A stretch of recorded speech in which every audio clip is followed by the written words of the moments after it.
मनिषा कोइरालालाई साथ दिँदै रवि लामिछाने मनिषा कोइरालाको एउटा ट्विटले भारत र भारतीय मिडियामा यति ठुलो तहल्का। ध्यान दिएर सुन्नुहोस् र सक्दो शेयर गर्नुहोस्। मनीषा कोइराला यही नहीं रुकी, वो तो आगे जाकर ये कह गई कि अच्छी बात है कि अब 3 देश मिलकर इस मुद्दे पर बात कर सकते हैं। 3 देश मतलब भारत, नेपाल और चीन। देखिए, नेपाल ने अपनी कैबिनेट में भारत के 3 इलाकों को अपने इलाके का बताया, अपना बताया और उसको लेकर एक विवादित नक्शा पास किया। उसी पर मुखर होकर अब सामने आ गई है मनीषा कोइराला, जो कि अब तक कहीं भी तस्वीर में नहीं थी और उन्होंने इस मुद्दे पर एक विवादित बयान दे दिया। और इसलिए हम आपको खबर दिखा रहे हैं कि खाते भारत का है और गीत चीन का गाते हैं। नेपाली नागरिक रही मनीषा कोइराला, बड़ी फिल्मों में स्टार बनी, स्टारडम हासिल हुई उनको रोजगार यहाँ भारत में मिला। लेकिन अब नेपाल ने जो नया नक्शा जारी किया है उस पर ट्वीट करते हुए उन्होंने कहा है कि इस मसले पर चीन, नेपाल और भारत को मिलकर बात करना चाहिए। रवि लामिछानेले भारतीय मिडियालाई भने मनिषा कोइराला स्वतन्त्र देश नेपालकी छोरी हुन् अनि बोल्दिनन् त। नायिका मनिषा कोइरालाको एक ट्वीटले भारतीय मिडियाको पसिना छुटेको छ। भारतीय मिडिया र सामाजिक सञ्जालमा आक्रमणको तारो बनाइएको छ। नेपाली राष्ट्रियताको पक्षमा मनिषाले गरेको एउटा ट्वीटलाई लिएर भारतीयहरू निम्न स्तरको गाली गलौजमा उत्रेका छन्। भारतीय मिडियाको आरोप छ मनिषाले भारतको नुन खाएर चीनको पक्ष पोषण गरेकी छिन्। सुझाव दिएका छन्। एबीपी न्यूजले ठाडै भन्यो खाती नेपालकी और गाना गाती चाइनाकी, उनले चीनकै उक्साहटमा यो ट्वीट गरेको भन्ने समेत आरोप समाचारमा उल्लेख छ। एउटा ट्वीटले यति धेरै पसिना हास्य कलाकार दीपक राज गिरी चाहिँ भारतीय मिडियाको त्यो प्रोपोगन्डालाई हास्यपद मान्छन्। अनलाइन खबरसँग कुराकानीमा उनले मनिषाको राष्ट्रप्रेम स्वाभाविक र सही समयमा प्रकट भएको बताएका छन्। दीपक राज गिरी भन्छन् मनिषा कोइराला पहिलो नेपाली कलाकार हुन् जसले त्यो स्थानमा पुगेर गर्वसाथ आफूलाई नेपाली भनेर चिनाएकी छिन्।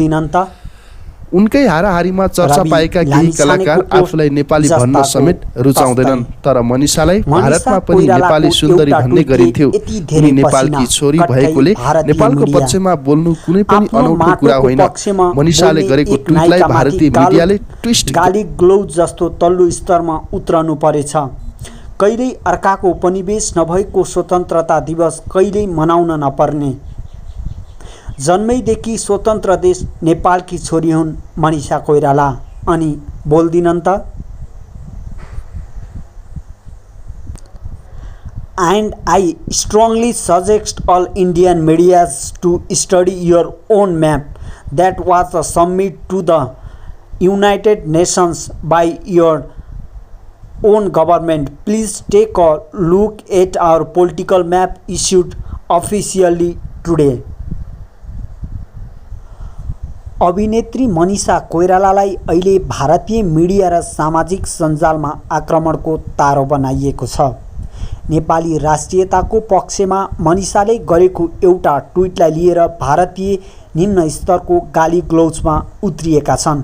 भारतीय मिडियाको आरोप छ मनिषाले भारतको नुन खाएर चीनको पक्ष पोषण गरिन्। एबीपी न्यूजले ठाडै भन्यो खाती नेपाली और गाना गाती चाइनिज की। उनले चीनकै उक्साहटमा यो ट्विट गरेको भन्ने सम्मको आरोप समाचारमा लगाइएको छ। हास्य कलाकार दीपक राज गिरी चाहिँ भारतीय मिडियाको यो प्रोपोगन्डालाई हास्यास्पद मान्छन्। अनलाइन खबरसँगको कुराकानीमा उनले मनिषाको राष्ट्रप्रेम स्वाभाविक र सही समयमा प्रकट भएको समेत बताएका छन्।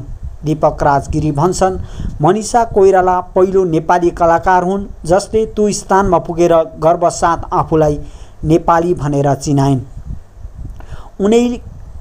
उनकै हाराहारीमा चर्चा पाएका केही कलाकार आफूलाई नेपाली भन्न रुचाउँदैनन्, तर मनिषालाई भारतमा पनि नेपाली सुन्दरी भन्ने गरिन्थ्यो। उनी नेपाली छोरी भएकाले नेपालको पक्षमा बोल्नु कुनै अनौठो कुरा होइन। मनिषाले गरेको ट्विटलाई भारतीय मिडियाले ट्विस्ट गरेको दीपक राजले बताए। दीपक राज गिरीले आफ्नो फेसबुकमा लेखेका छन् हाम्रो 3वटा नक्सा, सबैभन्दा माथिको हाम्रो बाल स्कुल पढ्दाको नक्सा, तल्लो बायाँपट्टि हामीले एसएलसीको जाँचमा बनाएको नक्सा, दायाँपट्टिको अर्को वर्ष एसईमा बनाउनु पर्ने नक्सा। यो 3 पुस्तामा कुन चाहिँ पुस्ताको विद्यार्थी सही हो? नेपालमा हुने जुनसुकै राष्ट्रवादी सङ्घर्षमा चीनको हात देख्ने भारत सरकार र त्यहाँका मिडियाको सोचाइ नै मूर्खतापूर्ण रहेको उनको टिप्पणी छ। उनी भन्छन्, मनिषाले कहाँनेर चीनको समर्थन गरेकी छन्। नेपाल र चीन मिलेर भारतमाथि धावा बोल्नुपर्छ भनेर लेखेकी छन् र उनले त नेपाल सरकारले आफ्नो सीमा रक्षाको लागि दिएको पहलप्रति खुसी व्यक्त मात्रै गरेकी हुन्। यति गर्दा उनीहरूले अनगल प्रचार किन गर्ने? अहिलेको समयमा हरेक सच्चा नागरिकले देशको पक्षमा लेख्नुपर्ने र बोल्नुपर्ने दीपक राजले बताए। मनिषा जस्तो हाई प्रोफाइल अभिनेत्रीले लेखेका कुराले झन् ठुलो महत्त्व राख्ने उनको भनाइ छ। मनिषाले लेख्दा उनको आवाज बलिउड र भारतभरि फैलियो, तर मिडियाले उनको ट्विटमा नचाहिँदा मरमसला थपिएर अतिरञ्जित बनाइरहेका छन्। भारतीय मिडियाको यो चरित्र हामीले पहिलेदेखि नै देख्दै आएका हौँ, गिरीले भने।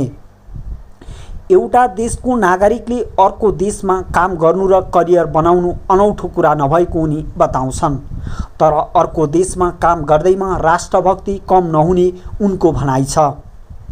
भारतमा उनले काम गरिन् र पैसा कमाइन्, तर त्यसको ट्याक्स पनि भारतलाई नै तिरिन्।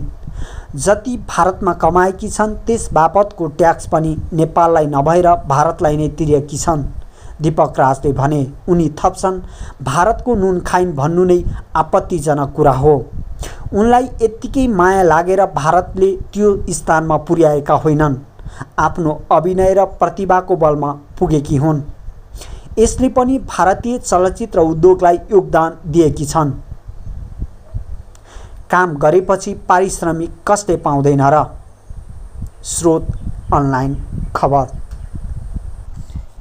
हुन पनि यति बेला मनिषा कोइरालाको एउटा ट्विटले यति धेरै भारतीय मिडियाहरूको पसिना छुटेको छ, भारत सरकारको पसिना छोडेको छ।